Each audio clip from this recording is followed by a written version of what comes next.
Hello students, welcome to my channel. Today we are going to start estimation. Okay. Now हम लोग देखते हैं सबसे पहले estimation को क्या कहा जाता है. इसको हम लोग राउंड ऑफ भी कहते हैं. सबसे पहले हम लोग सीखेंगे कि किसी नंबर को राउंड ऑफ कैसे किया जाता है. ओके. राउंड ऑफ का मतलब क्या हो गया. सिंपल लैंग्वेज में अगर आपको बताएं, जैसे कहीं अगर लिखा हुआ है 22 तो हम लोग इसको लिख देते हैं 20. ये हुआ इसका राउंड फिगर. ओके. वो किसके राउंड हुआ, नियरेस्ट 10 के हुआ. तो हमको सबसे पहले यही समझना है कि नियरेस्ट 10 क्या होता है, नियरेस्ट 100 क्या होता है, नियरेस्ट 1000 क्या होता है. क्योंकि क्वेश्चन में क्या कहता है कि इसको नियरेस्ट 10 के अराउंड कीजिए एस्टिमेट, या फिर नियरेस्ट, देखिए नियरेस्ट 1000 कीजिए या नियरेस्ट 100 कीजिए. ठीक है, यही 3 क्वेश्चन आपको आएगा. 10,000 भी आ सकता है लेकिन बहुत कम है. देखते हैं क्वेश्चन में क्या क्या रहता है. पहले हम लोग समझते हैं नियरेस्ट 10 का क्या होगा मतलब, और नियरेस्ट 10 कहेगा तो किस नंबर को देखा जाएगा. ओके. जैसे छोटा सा एक एग्जांपल लेते हैं कि कहीं लिखा हुआ है 23, तो 23 है तो इसमें क्या बोल रहा है, see the ones digit number. किसको देखा जाएगा हम लोग, वंस डिजिट को. वंस डिजिट पे कौन है, 3 है. तो 3 को देखा जाएगा कि क्या ये 5 से बड़ा है या छोटा है. तो 3 जो है वो क्या है, 5 से छोटा है. तो जब 5 से छोटा है तो इसको सीधा 0 लिख देंगे और बगल वाले नंबर को एज इट इज लिख देंगे. यही आंसर हो जाएगा आपका. राउंड ऑफ हो गया नियरेस्ट 10. ओके. ठीक है. अब एक और एग्जाम्पल देखते हैं कि अगर ये 3 ना रह के 5 हो या 5 से बड़ा हो. ठीक है, तब क्या होगा. जैसे मान लिया आपका क्वेश्चन रहता है यहाँ पे 25, तो 25 होता तो क्या करते, तो 5 को हम लोग 0 कर देते. ओके. लेकिन इस बगल वाले नंबर में +1 कर देते, एक और जोड़ देना है. ठीक है, तो ये 3 लिखा जाता. यानी 25 का एस्टिमेशन वैल्यू क्या होगा, 30 होगा एस्टिमेशन. ओके. एक और एग्जाम्पल देते हैं कि 5 से अगर बड़ा होगा तब क्या होगा. जैसे एक लेते हैं एग्जाम्पल 27 या 37, चलिए 20 को अलग करके अब 30 से ले लेते हैं क्वेश्चन. तो 37 अगर रहेगा तो ये क्या है, 7 है. तो 7 को तो 0 कर देंगे, वंस डिजिट को देखना है और सीधा उसको 0 कर देना है. लेकिन ये देखना है कि 7 क्या है, 5 से बड़ा है या 5 से छोटा है. तो ये 5 से बड़ा है. तो 5 से बड़ा जब रहेगा तो बगल वाले नंबर में एक हम लोग क्या करते हैं, इंक्रीज कर देते हैं. तो 3 में एक और ऐड कर देंगे तो क्या बन जाएगा, ये 4. तो 37 का एस्टिमेशन वैल्यू 40 हो जाएगा. ओके, समझ गए. नियरेस्ट 10 का क्या मतलब हो गया, वंस डिजिट को देखा जाएगा, अगर वो 5 हो या 5 से बड़ा हो तो 0 करके बगल वाले में यानी टेंस वाले वैल्यू में 1 बढ़ा देंगे, और अगर 5 से छोटा हो तो 0 कर देंगे, बाकी नंबर को एज इट इज लिख दिया जाएगा. ओके. आगे चलते हैं, देखते हैं नियरेस्ट 100 क्या है. ठीक है, तो नियरेस्ट 100 में हम लोग टेंस प्लेस पे जो वैल्यू है उसको देखेंगे. ओके. क्या लिखता है, सी द टेंस प्लेस. एक एग्जांपल लेते हैं 2, 3, 6. तो टेंस प्लेस पे क्या है, 3 है. तो 3 को सीधा 0 लिख देंगे, उसके बगल वाले नंबर को भी 0 लिख देंगे. अब 3 को देखेंगे कि क्या ये 5 से बड़ा है या 5 से छोटा है. तो हमको ये पता चला 3 तो 5 से छोटा है. तो 5 से छोटा है तो बगल वाले नंबर में कुछ नहीं करेंगे, एज इट इज उसको लिख देंगे. यही आपका 236 का एस्टिमेशन वैल्यू हो जाएगा, क्या, 200. ओके. एक और एग्जांपल देखते हैं कि मान लिया ये 2 नहीं रह के क्या हो, 2 रहता. ठीक है. इसके बाद यहाँ रहता 6, यहाँ रहता 3, ऐसा नंबर होता तब क्या करते हैं. तो इसमें भी देखेंगे किसको, क्या बोला गया है, टेंस डिजिट को देखना है, क्योंकि 100 पे इसको एस्टिमेट करना है. तो टेंस डिजिट को देखेंगे तो 0 कर देंगे, यहाँ भी 0 कर देंगे. 6 क्या है आपका, 5 से बड़ा है. जब बड़ा वैल्यू होता है तो बगल वाले नंबर में 1 इंक्रीज कर देते हैं, यानी ये 2 था तो 2 से बढ़ाकर क्या कर देंगे, +1 यानी 3 हो जाएगा. 263 का एस्टिमेशन वैल्यू 300 हो जाएगा. ओके. उसी तरह से आपका है नियरेस्ट 1000. तो 1000 के नियरेस्ट कैसे होगा, एक और एग्जांपल ले लेते हैं हम लोग. जैसे कहीं अगर लिखा हुआ है 2, 3, 5, 6, इतना बड़ा नंबर है. यहाँ क्या बोलता है, see the 100 digit on the given number. तो 100 डिजिट पे कौन है, ये है वंस, ये है टेंस, ये है 100. तो इसको देखा जाएगा. ये 3 है तो 3 तो 5 से क्या है, छोटा है. तो 5 से छोटा है तो इसको 0, इसको 0, इसको 0, ये तो करना ही है. अब 5 से छोटा है तो इसको एज इट इज लिख देंगे, कुछ चेंजिंग नहीं करेंगे. यही आंसर हो जाएगा. ओके. अगर एक और केस ले लेते हैं. अगर यही नंबर आपका क्या हो, ये नंबर हो जाए आपका 4, यहाँ हो जाए 6, 3, 2, ऐसा. ये क्या है, 6 हो गया.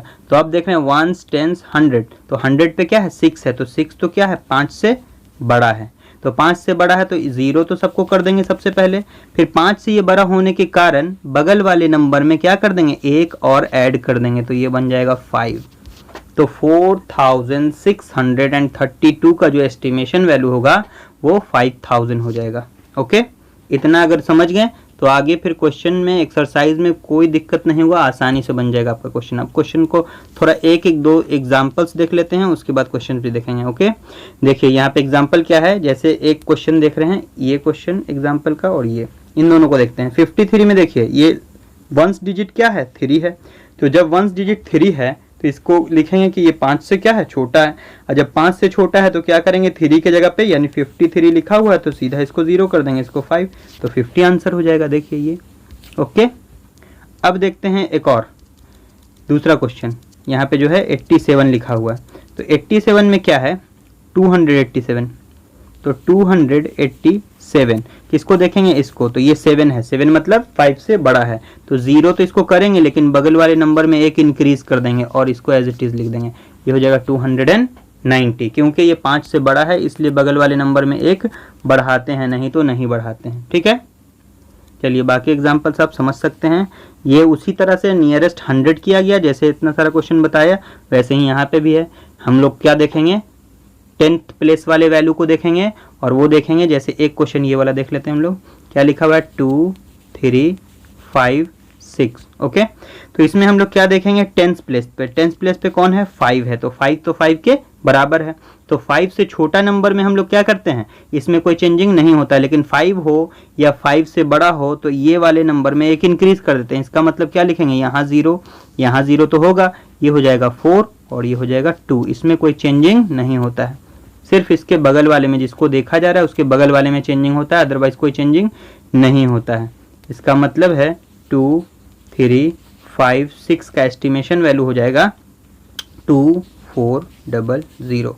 क्यों, क्योंकि ये 5 है, अगर ये कम होता तो यहाँ कोई चेंजिंग नहीं होता। ओके, ये इस तरह से देख लेंगे। नियरेस्ट 1000 भी है, एक क्वेश्चन देख लेते हैं इसका भी, जैसे देखिए ये 6 8 2 3, तो इसमें क्या देखा जाता है, 100 प्लेस पे क्या है, तो 100 प्लेस पे क्या है, 8 है, तो 8 5 से क्या है, बड़ा है, तो 8 5 से बड़ा है तो 0 तो इसको करेंगे तीनों को, ठीक है, और 8 है चूंकि 5 से बड़ा है इसलिए इसको 7 लिख देंगे, यानी एक बगल वाले में क्या करते हैं, इंक्रीज कर देते हैं, बढ़ा देते हैं। ओके, चलिए अगर इतना बात समझ में आ गया तो फिर एक्सरसाइज में फिर कुछ नहीं है, लिखने का और बनाने का जो तरीका क्या होगा वो यही होगा जैसा एग्जाम्पल में आपको बताया गया है। कॉपी में जो बनाइएगा तो इसी तरह से हम समझाया है शॉर्टकट में, और बनाने का जो तरीका होगा वो एज इट इज़ होगा जैसे कि एग्जाम्पल में बताया गया। ओके, चलिए आगे देखते हैं क्या है। अब हम लोग क्वेश्चन देख सकते, तो हम लोग पहले ऐड देख लेते हैं, ऐड कैसे एस्टिमेट होता है। ठीक है, अब यहाँ पे क्या लिखता है ऐड में कि इसको एस्टिमेट करना है। ठीक है, किसके अराउंड एस्टिमेट करना है, नियरेस्ट 10। ठीक है, इस बात का ख्याल रखना है कितना बोल रहा है, नियरेस्ट 10 बोल रहा है या नियरेस्ट 1000 बोल रहा है या नियरेस्ट 100 बोल रहा है। तो पहला नंबर लिखता है 64, इसको ऐड करना है 79 से। तो अगर 64 को हम लोग एस्टिमेट करेंगे तो देखिए ये क्या है, वैल्यू 4 है, इसका मतलब 5 से छोटा है तो 60 लिखा जाएगा सीधा। और ये क्या है 79। ओके, ये क्या है 79, तो 79 है, ये तो 5 से बड़ा है, तो जब 5 से बड़ा है तो इसको क्या लिखेंगे 80, इसको क्या करते हैं 0 और बगल वाले में एक बढ़ा देते हैं, तो यही दोनों ऐड होके आपका आंसर आ जाएगा 140, दैट इज द आंसर। ठीक है, ओके, इसी तरह से आपका सब्ट्रैक्ट भी है। सब्ट्रैक्ट का एक क्वेश्चन देख लेते हैं, जैसे है ये, इसमें क्या बोल रहा है, estimate difference, estimate the difference 673258 to nearest 100 के नियरेस्ट करना है। याद रखिएगा जैसे 100 बोला गया तो 100 से एक पहले वाला वैल्यू यानी 10th वाले वैल्यू को देखेंगे। ठीक है, तो देखिए इस क्वेश्चन को देखते हैं, 673 माइनस 258, तो अब 673 का एस्टिमेशन क्या होगा, इस वाले डिजिट को देखेंगे 7, तो इसको क्या लिख देंगे 700, चूंकि ये 5 से बड़ा है तो एक इंक्रीज कर देंगे इस नंबर में। ठीक है, अब यहाँ देखिए ये क्या है 5 है, तो इसको लिख देंगे 300, तो 700 में से 300 घटेगा तो 400 इज द आंसर। ओके, चलिए सेम आपका जो क्वेश्चन एग्जाम्पल्स आपका बताया, सेम उसी तरह से आपका ये क्या है, एक्सरसाइज है 1D। आप इसमें से सारे क्वेश्चन को आसानी से बना सकते हैं, सारे एग्जाम्पल हमने आपको समझा दिए हैं। ओके, तो यही आपका रहेगा होमवर्क। बनाने का जो तरीका है जैसा कि एग्जाम्पल में बताया गया है, सेम उसी तरीके से बना देंगे। बस इसका ख्याल रखना है कि ये किसके नियरेस्ट बोल रहा है एस्टिमेट करने के लिए, नियरेस्ट 10 है या नियरेस्ट 10,000 है या 1000 है या 100 है या टेंस है। जो डिजिट बोलता है उससे पहले वाले डिजिट को हम लोग देखा, जैसे टेंस बोला तो इसमें वंस को देखेंगे, ठीक है। यहाँ 100 बोला तो किसको देखेंगे, टेंस डिजिट को देखेंगे। इसमें क्या 1000 है तो इसमें 100 वाले डिजिट को देखेंगे। इसमें 10,000 है तो इसमें किसको देखेंगे, 1000 को देखेंगे। ओके, और उसके हिसाब से एस्टिमेट करेंगे कि 5 से बड़ा है या 5 से छोटा है। अगर 5 से छोटा होगा तो सिर्फ 000 रिप्लेस कर देंगे, बाकी नंबर को एज इट इज लिख देंगे। और अगर 5 से बड़ा होगा तो 0 रिप्लेस करने के साथ उसके बगल वाले नंबर में 1 ऐड भी कर देंगे। सेम तरीके से आपका ये ऐड पूरा बनेगा। और फिर यहाँ पे कुछ क्वेश्चन है जिसमें आपका एस्टिमेशन करना है और 1000 का एस्टिमेशन भी है, सबट्रैक्ट भी है। ये सब आप आसानी से अब बना सकते हैं, कोई दिक्कत नहीं होगा। दिक्कत होगा तो कमेंट करेंगे, आपको बताया जाएगा। Okay, this is the end of this video, hope you will understand.